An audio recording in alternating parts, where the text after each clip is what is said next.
শিক্ষার জন্য সাংবিধানিক অধিকার বাংলাদেশের সংবিধানের কত নম্বর ধারায় বর্ণিত আছে? 17 নম্বর ধারায়। বর্তমানে দেশে মোট শিক্ষা বোর্ড কতটি? 11টি।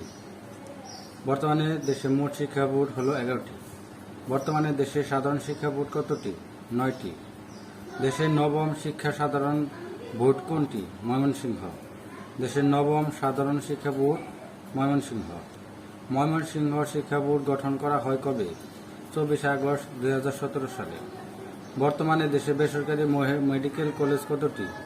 95টি। সেনাবাহিনী নিয়ন্ত্রিত 6টি সহ। বাংলাদেশ সংবিধানে শিক্ষা কি হিসেবে স্বীকৃত? মৌলিক অধিকার হিসেবে স্বীকৃত। শিক্ষা একটি মৌলিক অধিকার। ঢাকা বিশ্ববিদ্যালয়ের ইমেরিটাস অধ্যাপকের বয়সসীমা কত বছর? নিযুক্ত ব্যক্তির বয়স 76 বছর পর্যন্ত। বাংলাদেশের প্রথম নিরক্ষর মুক্ত জেলা কোনটি? মাগুরা জেলা। বাংলাদেশের সর্বশেষ অর্থাৎ সপ্তম নিরক্ষর মুক্ত জেলা কোনটি? সিরাজগঞ্জ জেলা।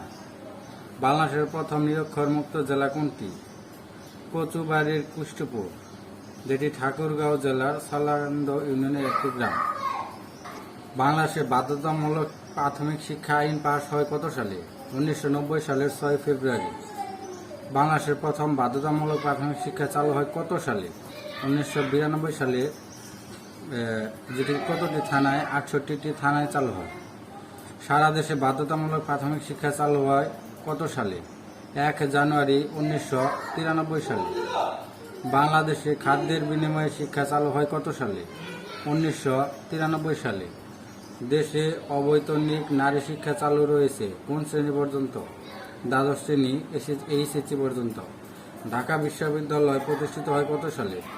1921 সালের 1 জুলাই।